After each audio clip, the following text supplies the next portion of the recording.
कैसे हो दोस्त। आज हम लोग पंचमी विभक्ति के बारे में पढ़ने वाले हैं। इससे पहले हम लोगों ने चारों विभक्ति के बारे में देख चुके हैं। प्रथम विभक्ति कर्तरी प्रथमा, कर्ता में प्रथम विभक्ति का प्रयोग किया जाता है।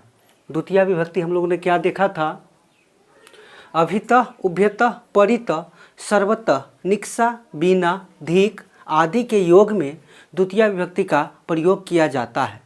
तृतीय विभक्ति में हम लोगों ने क्या देखा था, श साकम सार्धम समम एनंग विकार बिना लक्षण आदि के योग में तृतीय विभक्ति का प्रयोग किया जाता है। चतुर्थी विभक्ति में क्या देखा था, नमः स्वस्ति स्वाहा स्वधा दान रुच आदि के योग में चतुर्थी विभक्ति का प्रयोग किया जाता है। अब हम लोग पंचमी विभक्ति देख रहे हैं, ठीक है। पंचमी विभक्ति क्या होता है, पृथक बिना बहि भय, पृथक बिना बहि भय नियम पूर्वक पास दूर आदि के योग में पंचमी विभक्ति का प्रयोग किया जाता है, ठीक है। पृथक बिना बहि भय, पृथक बिना बहि भय नियम पूर्वक पास दूर आदि के योग में पंचमी विभक्ति का प्रयोग किया जाता है, ठीक है। पृथक का अर्थ होता है अलग, पृथक का अर्थ होता है अलग, बिना का अर्थ होता है बिना, बहि का अर्थ होता है बाहर, बहि का अर्थ होता है बाहर, भय का अर्थ होता है डरना या डर, नियम पूर्वक का अर्थ होता है जहाँ, मतलब नियम पूर्वक का मतलब होता है कि जहाँ शिक्षा ग्रहण किया जाता है। पास दूर का अर्थ होता है, पास का अर्थ होता है अरार्थकम, दूर का अर्थ होता है दुरार्थकम। तो इससे रिलेटेड कुछ अनुवाद है जो हम लोग देख लेते हैं इस वीडियो में, ठीक है। पेड़ से फल गिरते हैं, पेड़ से फल गिरते हैं, पेड़ से फल क्या हो रहा है भाई मेरे, तो अलग हो रहा है, जुदा हो रहा है। तो जुदा के योग में, अलग के योग में हम लोग पंचमी विभक्ति का प्रयोग करते हैं, ठीक है। तो किससे अलग हो रहा है, तो पेड़ से। तो कर्ता ने कर्म को करण से संप्रदान के लिए अपादान से अलग, ठीक है, अपादान से अलग। वैसे भी रूल आपका कह रहा है पृथक के योग में पंचमी विभक्ति का प्रयोग किया जाता है। तो पेड़ से फल तो अलग हो रहा है, गिर रहा है ना, ठीक है। तो वृक्ष होता है फल का, मतलब पेड़ का क्या होता है, वृक्ष होता है, बट यहाँ पे पेड़ से फल गिर रहा है। तो पेड़ से मतलब कि क्या हो रहा है, फल अलग हो रहा है। तो बालक शब्द के पंचमी विभक्ति के एक वचन में बालकात होता है, उसी प्रकार इसमें वृक्ष शब्द के पंचमी विभक्ति के एक वचन में वृक्षात हो जाएगा। वृक्षात फलानी पतंती, क्योंकि बहुत सारे फल गिर रहा है ना, एक दो फल तो गिर नहीं रहा है। पेड़ से पत्ते गिरते हैं, दूसरा एग्जाम्पल हम लोग देख लेते हैं। पेड़ से पत्ते गिरते हैं, तो पेड़ से पत्ता क्या हो रहा है, अलग हो रहा है। इसका भी वही बनेगा, वृक्षात पत्राणि पतंती, वृक्षात पत्राणि पतंती, वृक्षात पत्राणि पतंती, पेड़ से पत्ते अलग हो रहे हैं, ठीक है। लड़के पेड़ से गिरते हैं, लड़के पेड़ से गिरते हैं, लड़के पेड़ से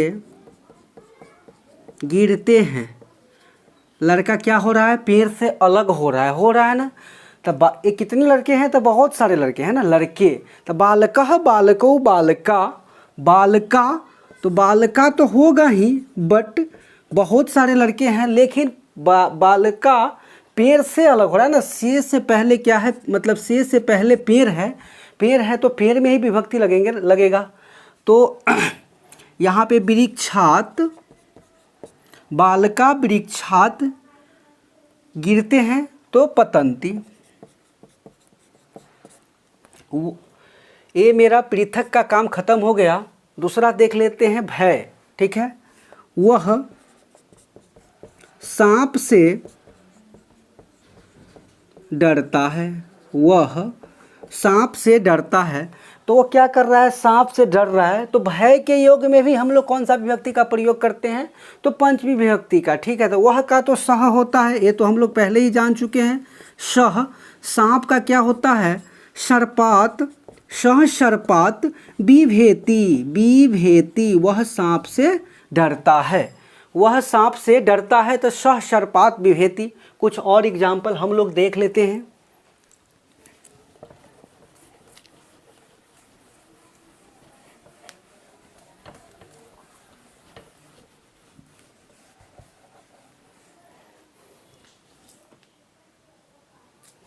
कुछ और एग्जाम्पल हम लोग देख लेते हैं।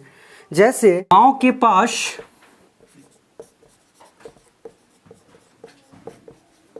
तालाब है, गांव के पास क्या है? तालाब है। तो हम लोग देख रहे हैं पास का क्या होता है? अरार्थकम। अरार्थकम के योग में हम लोग पंचमी विभक्ति का प्रयोग करते हैं। तो गांव के जो है गांव के पहले है, तो गांव में ही जो विभक्ति लगेगा, लेकिन कौन सा विभक्ति लगेगा? तो पंचमी विभक्ति लगेगा। ठीक है। तो ग्रामात, ग्रामात, ग्रामात वही पास का क्या होता है? अरार्थकम। ग्रामात अरार्थकम सरोवरः, सरोवरः अस्ति। गांव के पास क्या है? तालाब है। ग्रामात, ग्रामात अरार्थकम सरोवरः अस्ति, गांव के पास तालाब है। लड़के अध्यापक से डरते हैं, लड़के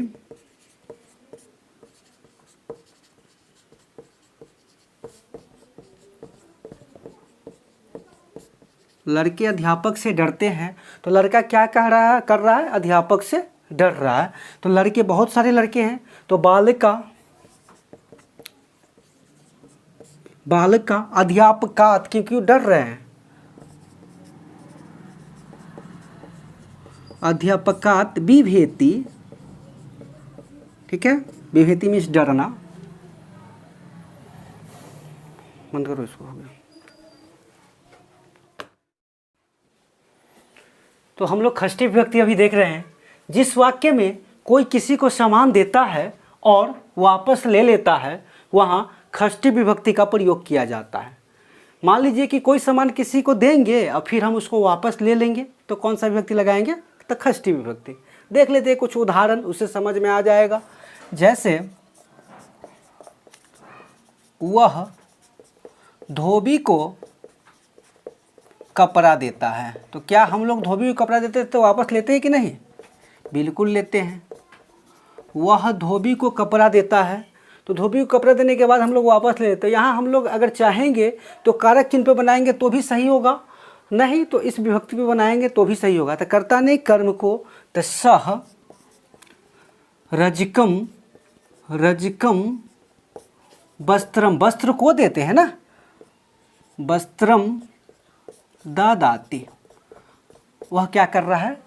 धोबी को कपड़ा दे रहा है। तो सह रजकम वस्त्रम ददाति, वह धोबी को कपड़ा देता है। या अगर हम चाहेंगे इस विभक्ति पे लगाना, जिस वाक्य में कोई किसी को सामान देता है और वापस ले लेता है, उस विभक्ति पे, तो सह जैसे बालकस्य होता है उसी रजकस्य हो जाएगा।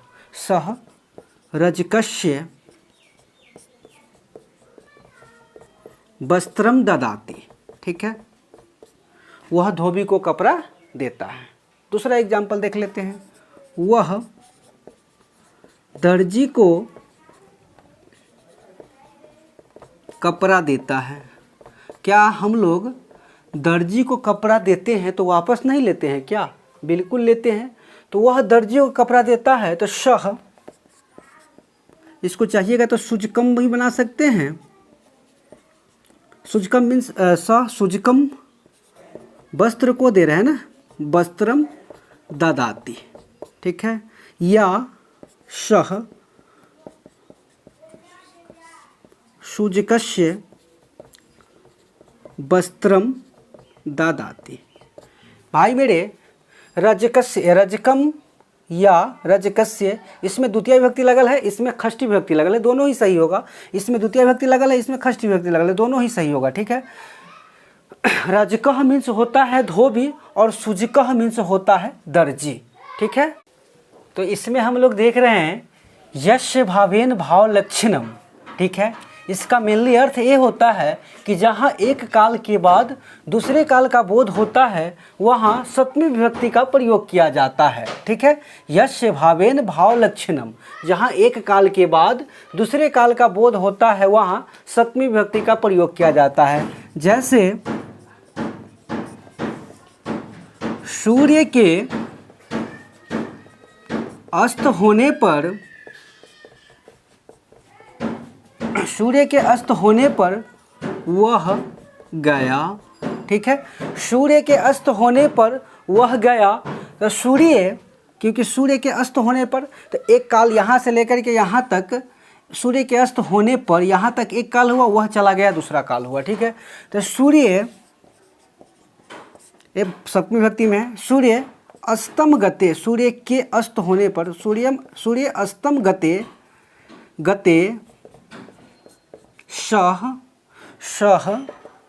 गतः, सूर्य अस्तम गते सह गतः।